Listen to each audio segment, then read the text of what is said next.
We're the last session of today, so you'll all be looking forward to a couple of beers or a glass of wine after, I'm sure. In today's age of social media, and we hear a lot written about, and we hear a lot about ideas talked about, and I'm keen with the panel I've got here today that we talk and highlight examples of where success has actually been delivered. As we go through this, I'm proposing to use Slido, but before I do, I actually want to check that anybody's got Slido downloaded. So could I just have a quick show of hands who's got Slido on their phone? Okay, that is an executive decision made. We are ditching Slido for this presentation, so that's fine. We've got lots to hear, and I want to really hear from our panel as much as I can today. I'm going to ask each of them just to give you a quick 2-minute introduction on themselves, their roles, and their key sort of focus of interest at the moment. So if I could start with you, Hugh, that would be great. Thank you, Stuart. Hi, everybody. My name's Hugh Mowbray. I run the regeneration team in Swansea Council, and we've had quite a lot of success over the last few years. We've got a really strong regeneration agenda, which is now in delivery, and we're starting to see the benefits. And so that's really important. We've got a team of about 16 people who deal with regeneration in Swansea. We've got a very strong political lead in terms of the leader of the council, and we've got a very good executive in the chief exec down to all of the professional teams. So I think we're in a good place to talk about regeneration. Great, thanks Hugh. Emily. Hi, I'm Emily Jones. I'm Director in charge of the commercial team at Urban Splash. We're a regeneration development company. We've got 1.5 million square foot of space, which a lot of people don't realise. And we are based from Sheffield, Manchester, Liverpool, Birmingham, down to Plymouth. And we like to make a difference in what we're doing with architecture, design, regeneration. Great, thanks Emily. Mike. Thank you. Hi, yes, I'm Mike Hoplow. I'm from Legal & General. So most people know us as a pension manager and insurer, but we also do an awful lot in real estate, and right at the core of that is the social purpose around regeneration.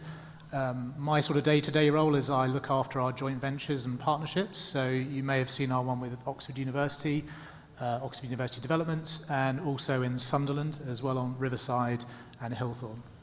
Thanks, Mike. Catherine.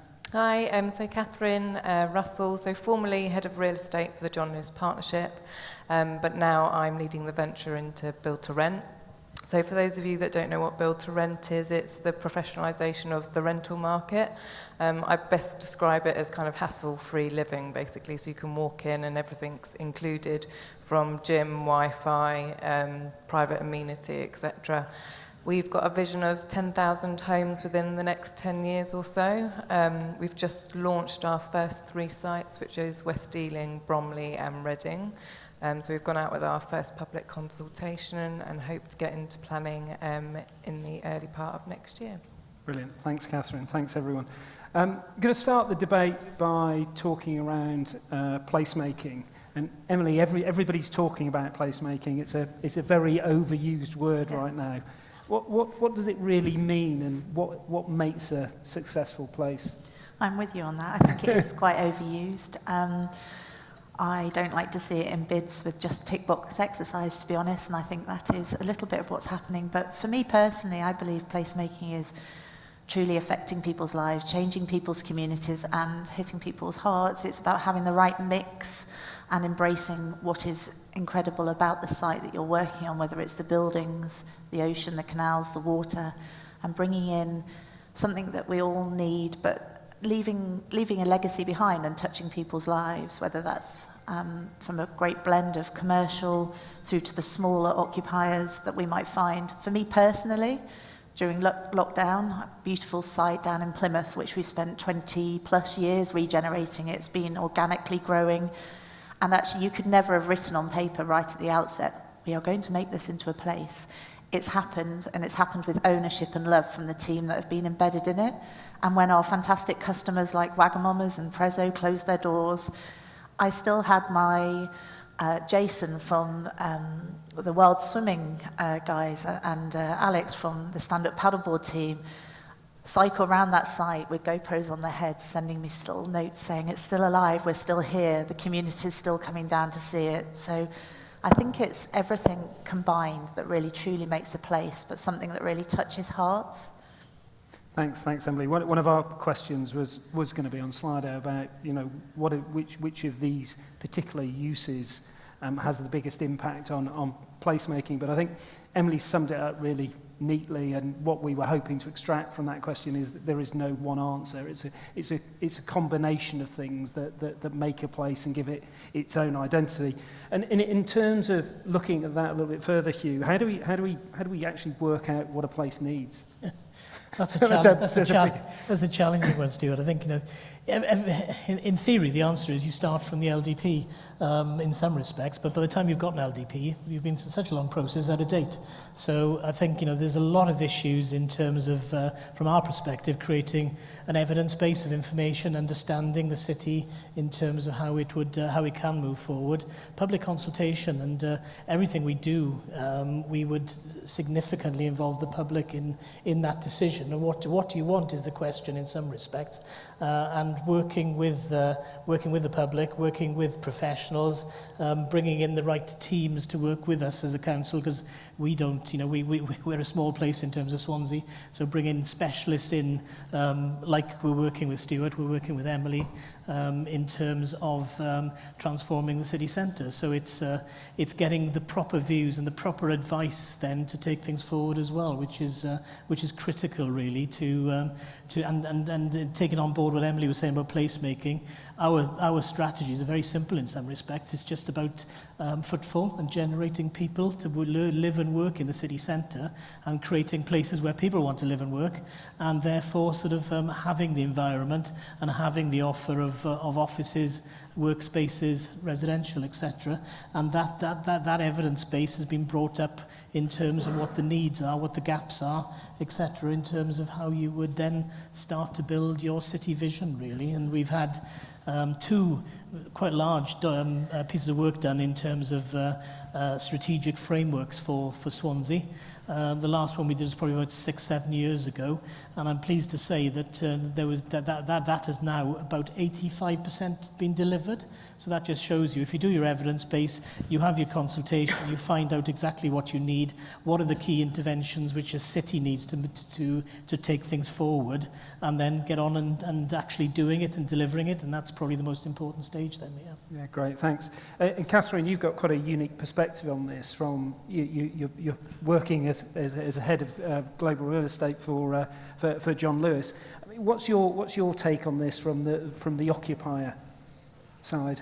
I think I suppose it's building on what's already been said. Really, it's understanding what are the needs of that local community. What is it that they really want? What are they missing?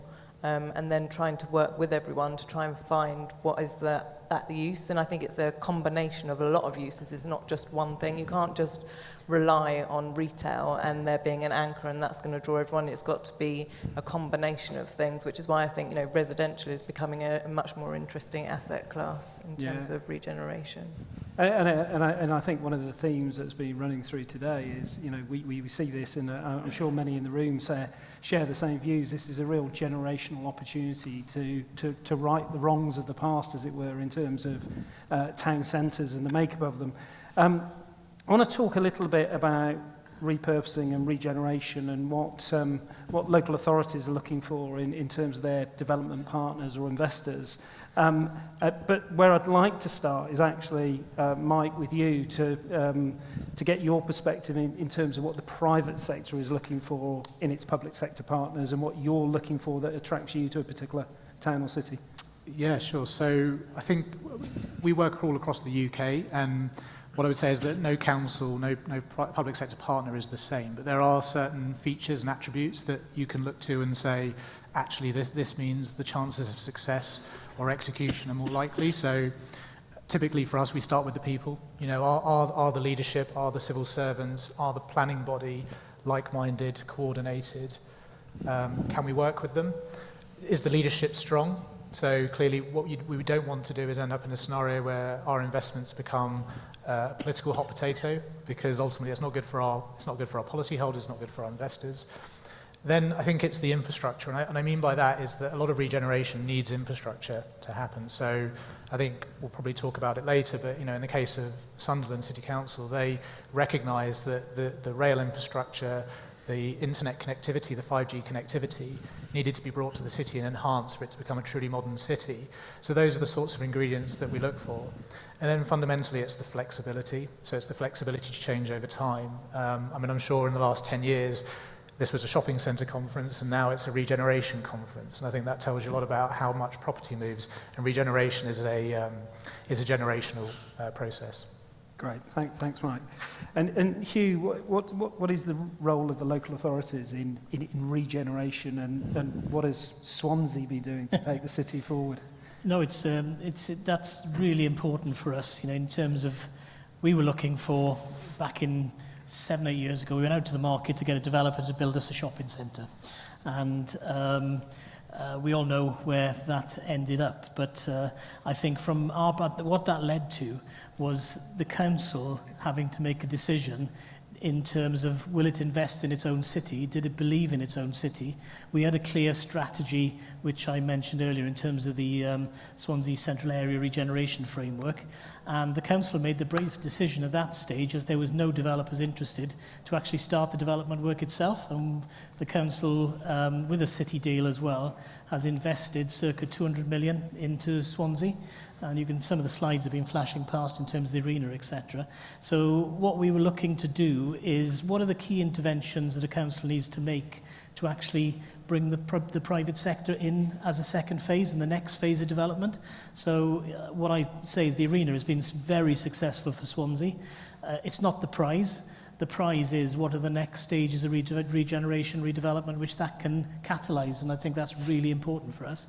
But if the local authority doesn't believe in its area and doesn't invest in its area, then who else is going to? I think is the big issue. And I think that brings us neatly on to I just want to focus for a minute or two on the partnership between Swansea City Council and Urban Splash, because it's quite a unique partnership, and I haven't seen many like it across the UK. And in the same vein, Emily, as Urban Splash, what attracted you to Swansea from probably a huge array of choices you had in which to get involved? For me, for Urban Splash. I think your mic's... So have I just dropped my mic? That's Sorry. it. Sorry. It's having one of those moments, when you're at school and assembly, there's going to be a cough attack coming soon, sorry. The waterfront, the water, embracing the water, the fact it's such an incredible city, so much to offer, the excitement, and I think we've got a really great relationship with the people, the team. It just seems to gel really, really well. Yeah.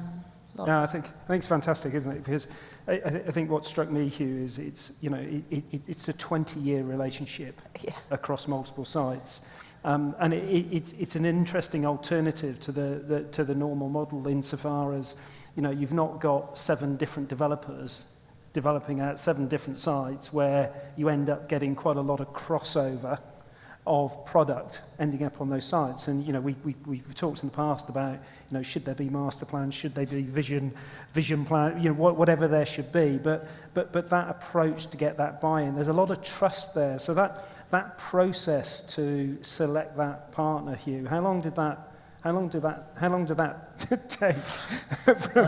It was unfortunately it was during lockdown, so everything was done on Teams, and it probably took about sort of 9 months to get from start to finish. We did a launch with the Estates Gazette, which was quite successful on Teams, and we had the leader, we had various other politicians, myself included, then in terms of trying to start the process, and then we had a lot of bids actually, which was quite good for us, and we went through a 9-month process on Teams.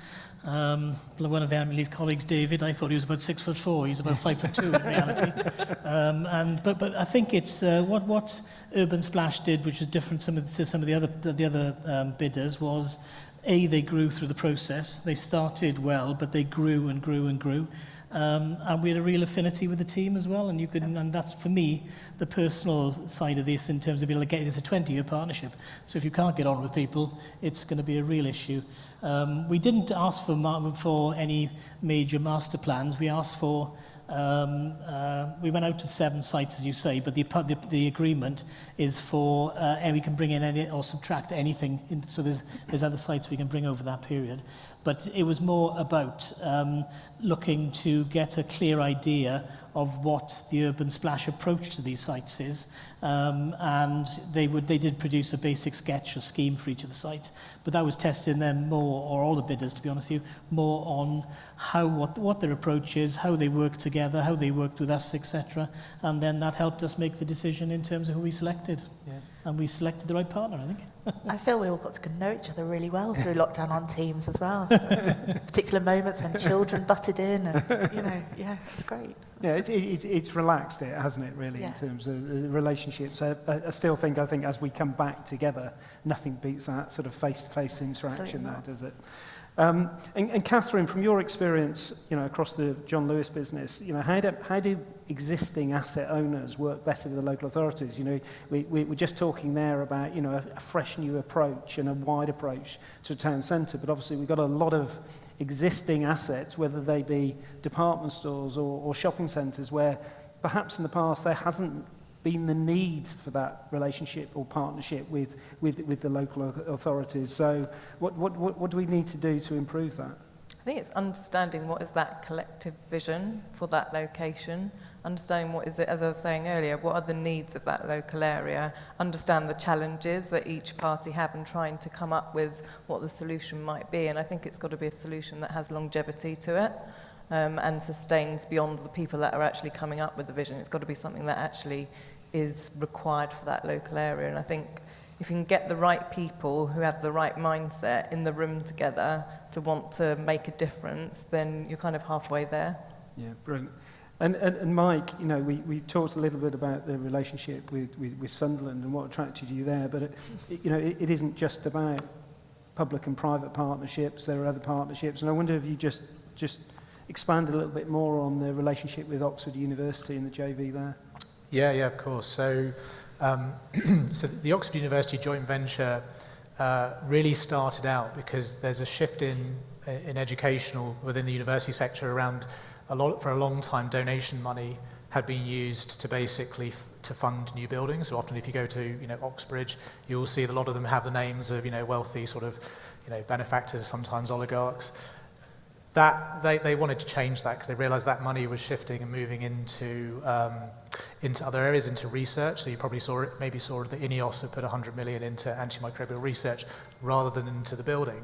So they had a real real estate need. They also have a homes need, as does Oxford generally.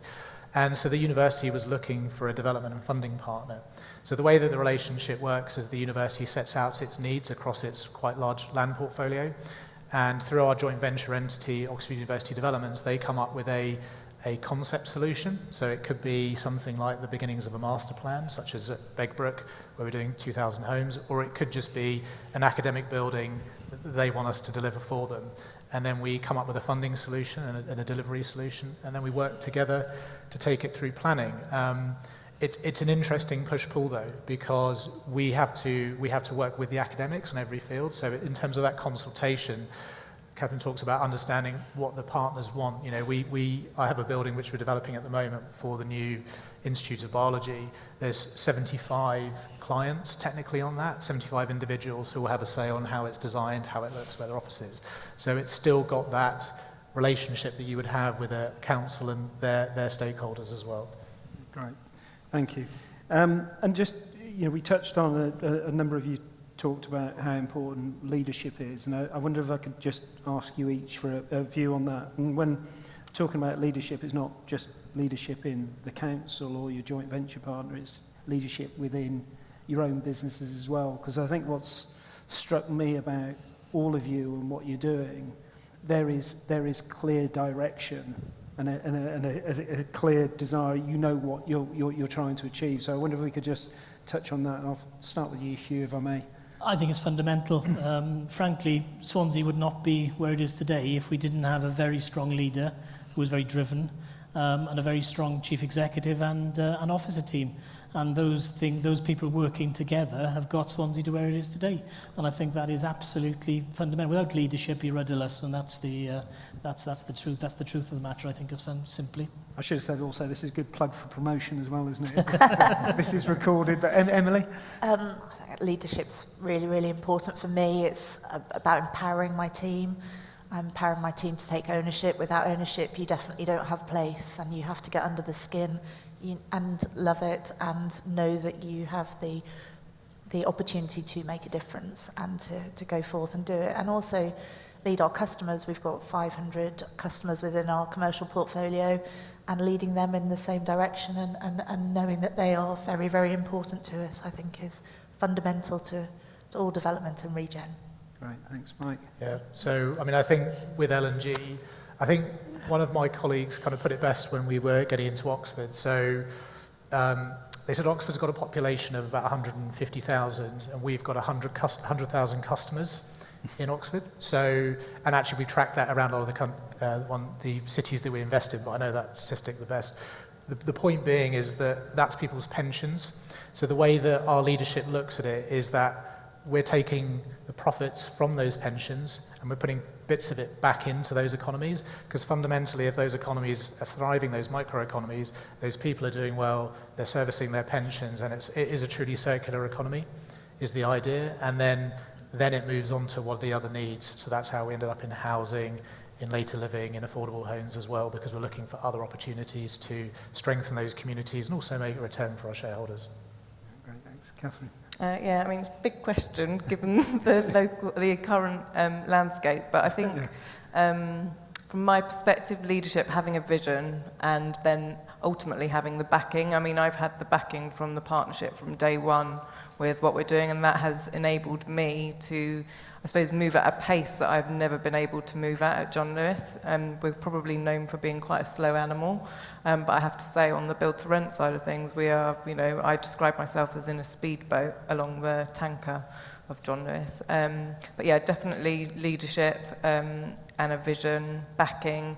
I'd say investing in people, because if you don't invest in your team and the people around you, actually you're not going to get anywhere. So those would be probably my big kind of call-outs on leadership. No, I think it's very clear that without clear, strong leadership, these things don't get delivered. But when we come on to, we've talked around sort of placemaking, we've touched on what uses may contribute to that placemaking. I suppose what I wanted to talk then about was, what is the first sort of project? What is the is there a catalyst project? And I know a number of you got a couple of examples of that, and I just wanted to touch on that. And the image come up on screen perfectly in timing is a great example of that. So maybe I'll start with you, Hugh. But it's much more than just delivering the arena, isn't it? Oh, absolutely. And frankly, to make my life easier, it would have been a lot easier to deliver it out of town. But the whole purpose of it was to catalyse the city centre, to catalyse private sector investment moving forward in Swansea. And I think sort of the decision to build the arena was based on the premise that it would do a number of things in that respect, in terms of potentially bringing the private sector as a future development partners.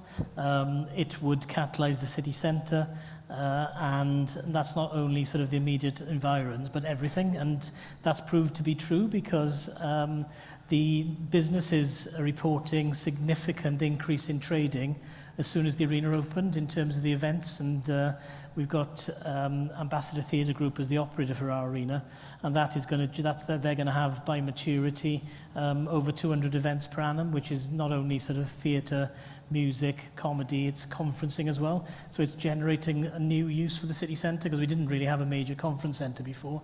So all of those things are catalysing more events. And we've got 2 universities in Swansea. They're looking to run life sciences and various other sort of events. They've actually started holding their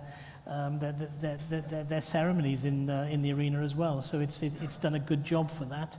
And there are two slides there, which one is the arena. There's a park next to the arena, which is the top deck of a multi-storey car park, and it was, the original concept was a top deck. And we challenged the architects and said, well, surely we can do something better than that. So we've actually put a park on there, which comes back to the placemaking side of things, catalysing more residential development in the city centre, places where people can actually go. And that park has become a really successful element of the overall scheme, so that's really good.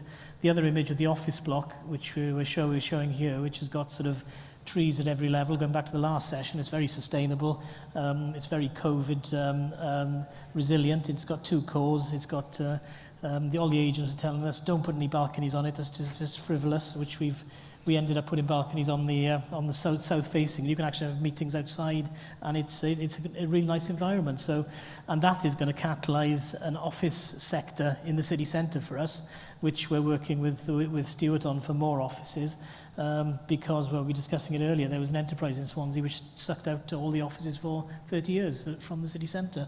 So it's now everybody's in those offices wants to come back in the city centre now, which is a good thing. So, but it's providing the space for those. So these things are catalysing that. And the last point is we had Urban Splash's board down in Swansea 2 weeks ago for they held their board meeting, and we took them all around Swansea.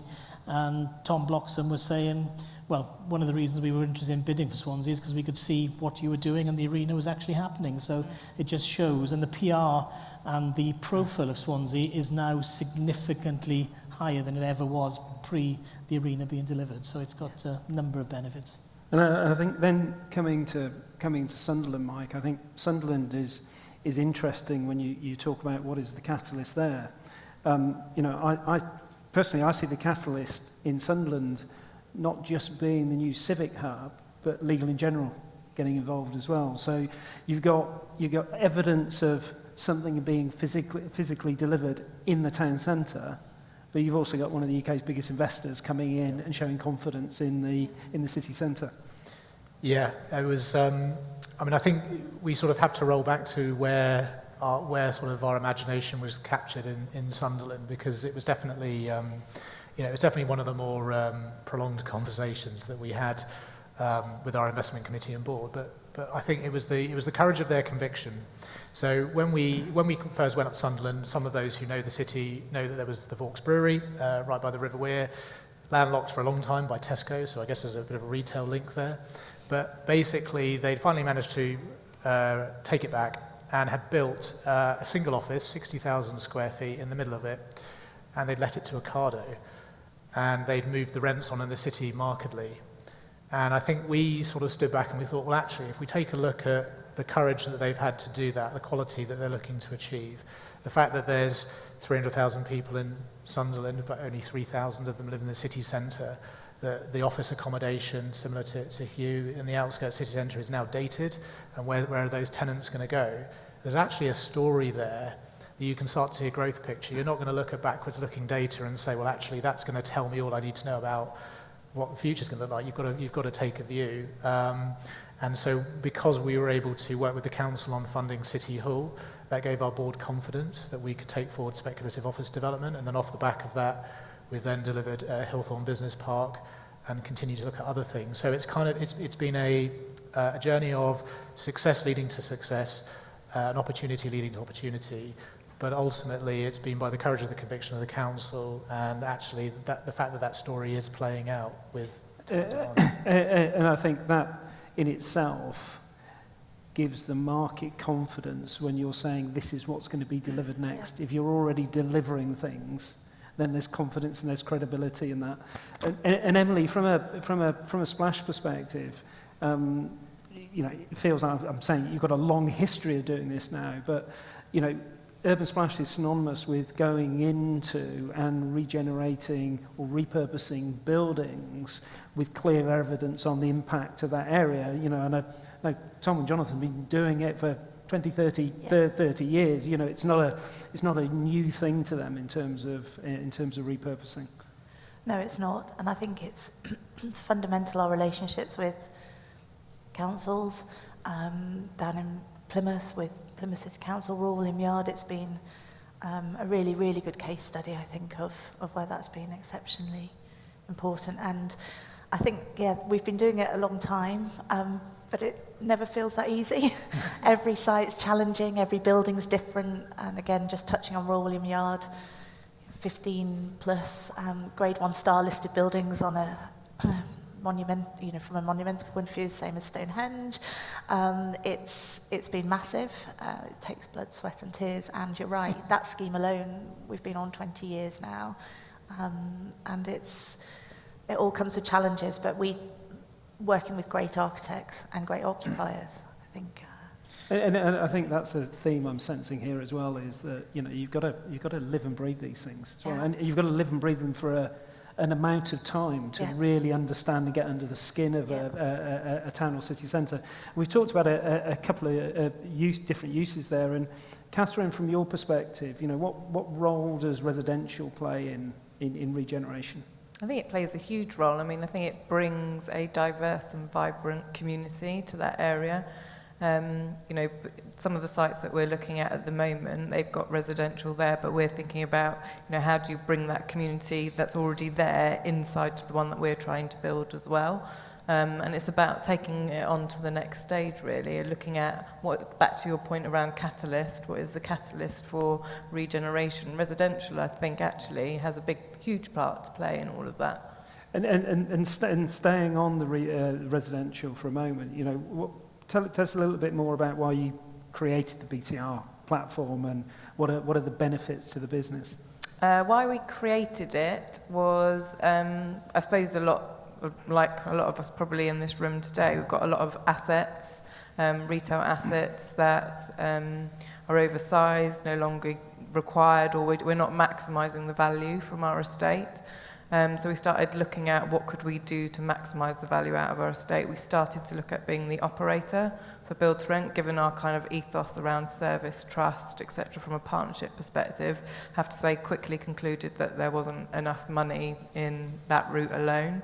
But we've now created a business model that looks at us being a developer, an investor, and a long-term and an operator as well. And those three things coming together actually give us a really good business model. So that's how we landed in build to rent, and it enables us to use our assets in a way that we haven't done before. So the images that are flashing up here are the Waitrose ones that we're looking to build on top. But I go back to the placemaking thing. I'm really passionate about not just putting a bunch of flats on top of a Waitrose. I'm looking about creating and regenerating that local area. So if you look at West Ealing, for example, it's now got the Elizabeth line going through it. There's a great catalyst there for regeneration. So yeah, it's just thinking beyond what is there at the moment and thinking about what is required. And it's the necessary infrastructure as well, isn't it? We often talk about the speed of delivery and how we deliver these things, but if we're not forward planning enough and we don't have the right infrastructure, then a number of these things can't happen. People can't get to the places that they want to get to. One of the Slido questions we're going to ask, and I'm just going to try and do this because it was a really interesting question. It'll bring me back to ask you another question, Catherine. I'm going to read through the question and the answers, and then I'll come back to it and I'll ask for a show of hands. So we've seen a huge rise in the number of build-to-rent developments, but who actually lives in them? So you've got 5 answers. A, 16 to 24-year-olds. B, 25 to 34-year-olds. C, 35 to 44-year-olds. D, 45 to 54 years old. And E, over 55. Now, hopefully you can remember each of those categories, but I'll just do a quick show of hands. So who thinks that the 16 to 24-year-olds live in build-to-rent? Nobody's... Oh, thank you. One. Who thinks that the 24 to 34-year-olds live in build-to-rent? Okay, that's a fairly significant show of hands. 35 to 44-year-olds? Okay, I'll be really interesting to correlate this with the demographics in the room. 45 to 54 years old? No, and one, thank you. And over 55? And Catherine, because you've done some research into this. Yeah, so it's around 44% around the second answer. What was that? The 25 to 30. 25 to 30. Yeah, so it's predominantly there at the moment, but actually what we're seeing is a lot more people coming in from both ends of that demographic spectrum. So you're seeing people that actually want to downsize, want hassle-free living, don't want the maintenance of their property, want to release equity. You're also seeing people that in that middle section who actually don't want to rent. They view it as renting as a frustration, but actually they're going to be there a lot longer than they anticipated. So they're viewing build to rent as a real credible option for them. So the build to rent demographic today versus what it's going to look like in 5 to 10 years' time, I think is going to be very different.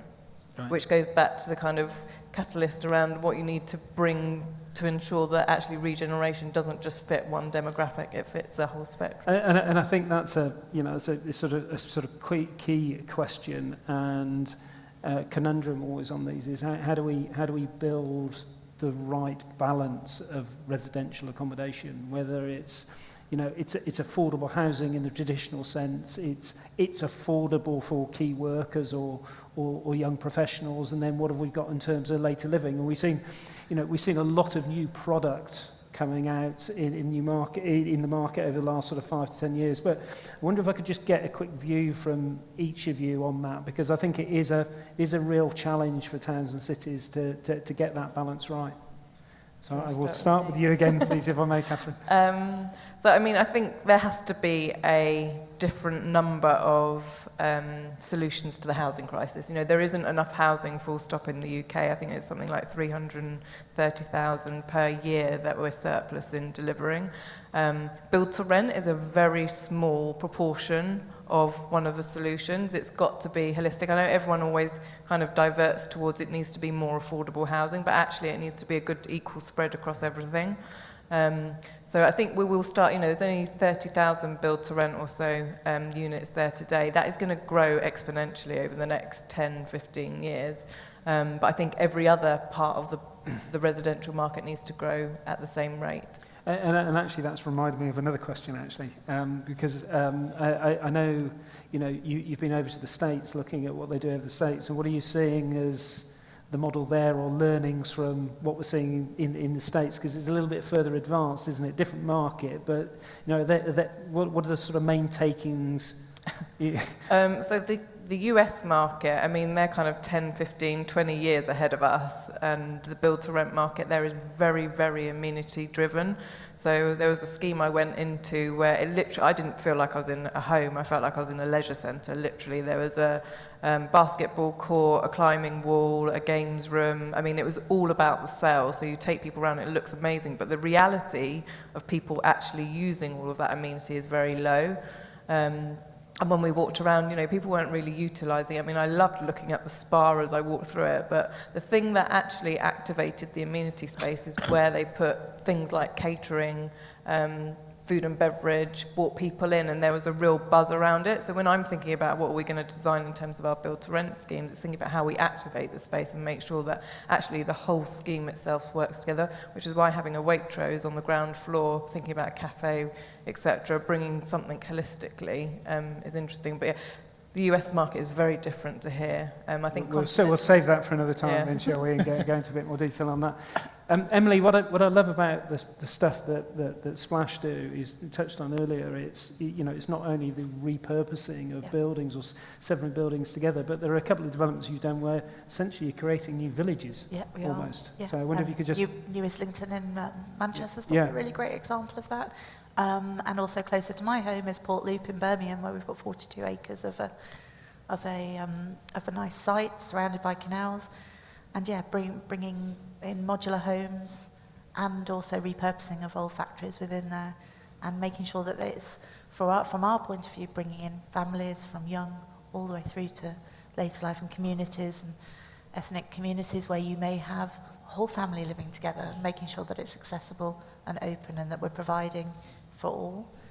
And also with the amenities that we put into the sites, working with from an educational point of view, or in Birmingham, for example, working with IMI from Civic Square, where we've got kitchens where we're literally sort of teaching about nutrition and providing school lunch, breakfast before school, and all the way through to more sophisticated, older amenities as well. Yeah, and that sort of throws up another question, another challenge here is, we're seeing, almost using Catherine's word, almost an exponential growth in the UK at the moment, maybe behind the US, but we're seeing it at the moment. How do we ensure we've got all the appropriate services that go along with that, whether it be schools, hospitals, doctors, surgeries? I think that's a fundamental question. If you're putting lots of residential into the city centre, for example, then you've got to have healthcare, you've got to have schools, you've got to have all the facilities that people need in dentists, etc., etc. So there needs to be a clear plan for delivering all of these together, really. And for Swansea, it's a genuinely mixed economy, for everything from affordable, because most affordable schemes I see are not frankly affordable. They're just not. And but we want from genuine affordable through to sort of over 50s accommodation, student accommodation, also for young professionals, and getting that right mix for the city centre is quite fundamental. And if you're going to have that mix of people, then you need to have these support facilities. So we are planning for schools. We're talking to the health board about sort of the health sort of provisions in the city centre as well. So it takes a long time to plan these things as well, though. So it's got to make sure you actually join it all up and make sure it's all delivered. And from an investor point of view, Mike, how much are you looking at that as well as the individual opportunity of sites? The necessary infrastructure. Yeah. I mean, it's a massive part of it as much as anything else. It's probably going to give you a nod to things like, the Section 106 contributions you might be made to ask, or just a case of how attractive it is for players if you can't get there through transport, if you can't service it with a school. And certainly that's one of the big conversations that we have across the Oxford portfolio, is that we're trying to increase the housing stock for both university and non-university people quite some way. That's obviously going to require newer schools, primary schools, secondary schools, and it's to what degree do you incorporate those within your scheme? To what degree do you take responsibility for them? Do you give it over to the council? So it is a big part of it for sure. Yeah. Stuart, sorry, can I just come? One of the kind of things that threw me in the last month or so around infrastructure was capacity on the national grid in your ability to actually even develop. And, I think that's going to be a growing challenge and problem. And it wasn't something, I heard it probably 5 years ago as a kind of marker to think about, but that was on the logistics side.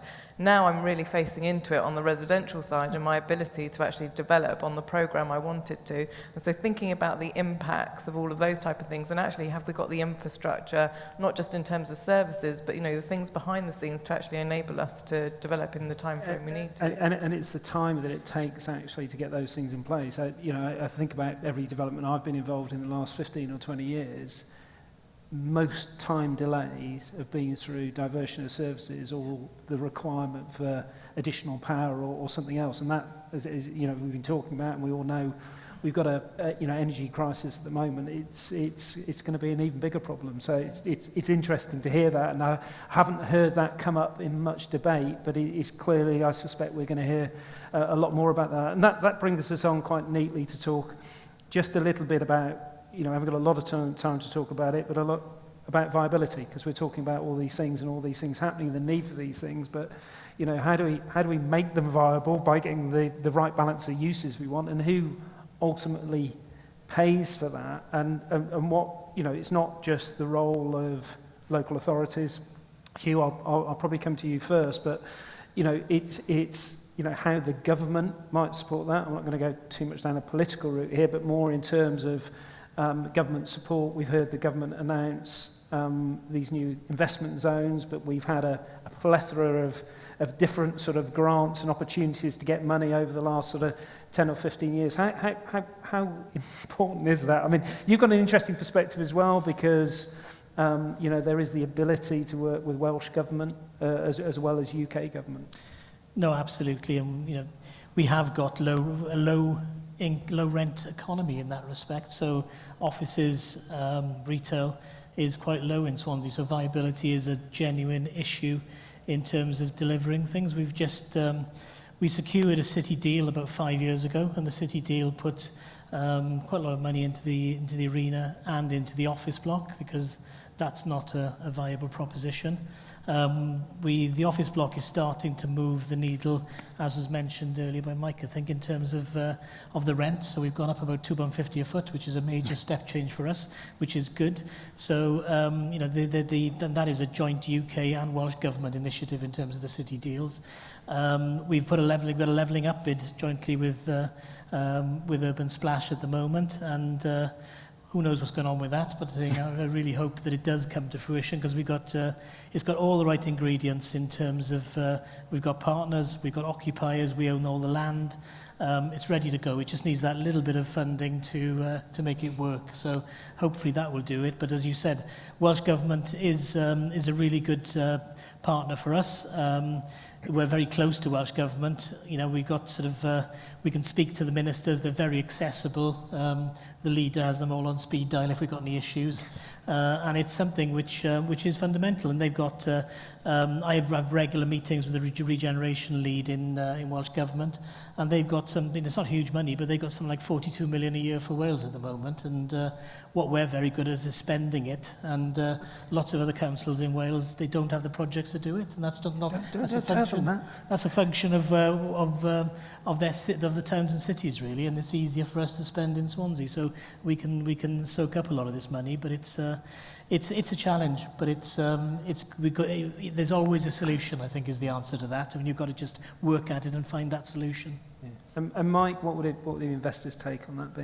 Well, I mean, I think, look, for regeneration to happen, it has to be cornerstoned by the public sector. The viability gap on certain appraisals, so there has to be an element of that, but it has to have the right sort of pressures and sort of controls around it for the public sector. So how long are you investing your capital? What sort of commitment are you making? We want you to stay in the city. How long are you going to stay? So it's like, how long is your money going to be tied up in that investment? Those are the kind of questions that we get asked quite a lot. But I think the longer term is actually about how the private sector can replace the public sector once regeneration's on the way. So once it's on the journey, ideally, in my view, it would be better for the public sector to be diverting their investment into things like education, local R&D, SME bank financing, because those are the things that actually create the companies that are going to sit in the offices, that are going to attract the people to the city, to go into the residential accommodation, to go into the offices, and that's actually about the longevity. So the early part of the journey has to be a partnership between public and private, but long term the ambition should be that the private sector takes the responsibility for perhaps the real estate side, and the public sector diverts their investment elsewhere. Which is what these pictures above us now show a really, really good example of at Royal William Yard. So 20 years, very, very big commitments from PCC, Plymouth City Council right at the outset, Historic England, and also people like the South West Coast Path, making sure that we were connecting in. But this building in the middle now with the clock tower, we've just PC'd, launched last week, Everyman Cinemas, Hubbox, Faux, 40,000 square foot of office space. We've pretty much delivered on our own. But going back to the start of the project in the old RDA days, they were enveloping the buildings, or providing the money for us to envelope the buildings. We would not have been able to start without that. They don't provide, as you say, the development appraisal that looks anywhere near like anything that could happen. So. And Catherine, are you seeing through the projects that you're assessing at the moment, you're looking at a lot more engagement with the local authorities than perhaps you've had before? Or? Oh yeah, I mean, I've been bowled over actually by the level of enthusiasm we've had from local authorities around what it is we're doing. But I think kind of back to your kind of viability point and question, asking me that question right now, and probably any of us trying to commit to a development and costs right now is really challenging. But I suppose the big thing that I kind of take away is you've got to have a long-term view. This isn't, a short-term play for any of us, I don't think. You have to think wherever we are today, things can only improve. That's my hope. But yeah, it's a long-term view. It's not a short-term game. Well, we want to sort of move towards a finish on an optimistic note, certainly, to finish the day. We've probably got an opportunity maybe for one or two questions. If anybody's got a burning question they want to ask our panel, Alan? It's not a question. It's just to point out that REVO are organising a field study to Swansea coming soon, probably after the winter's over. We're hoping that you and Emily, your good self, can show us around the night spots as it will be. Great, thanks, Alan. Definitely. Anybody else? Yep. How did you lose the confidence to bring a residential product when there are so many competitors in the market? How do we get the confidence to bring the residential offer to the market when there's so many? Okay. There is quite a lot of competitors actually in the operating space, but I think from a John Lewis perspective, build to rent aligns really beautifully to all of our kind of the foundations of the partnership. So things about trust, loyalty, service, it plays to everything that we know. We're just pivoting what we do already, but into a slightly different market. So that's where we take some of our confidence from. In addition to that, we're building two parts of a business here. We're building a development business and we're building a operating business as well. On the operating side, I think we've got to work out what is our USP in that market, because there is a lot of people there. They're doing a great job at the moment, but I'm working out where is it we can compete where no one else can, and there are two really key areas in that. One is our ecosystem of services. So nobody else can offer financial services, nobody else can offer the fact that when you're signing up to move into one of our homes, you can also sign up to have your food delivery ready in your fridge for when you move in, or an interior design package. There are things that we need to play to our advantage. So that's where we start to build our confidence around what's our USP. Great, thanks. Anybody else? No? Sorry, I thought there was a hand going up there. So I'd just really like to thank all of my panellists very much for being and contributing today. It's been great. And the same for all of the other hosts and panellists today. And I hope all of you that have been here have taken something away. We can only give you a snapshot of people's views, but say what we really wanted to bring you today was some of those people that are really delivering and innovating in our sectors at the moment. And so hopefully there's some good takeaways for you today. So thank you very much, everybody. Thank you.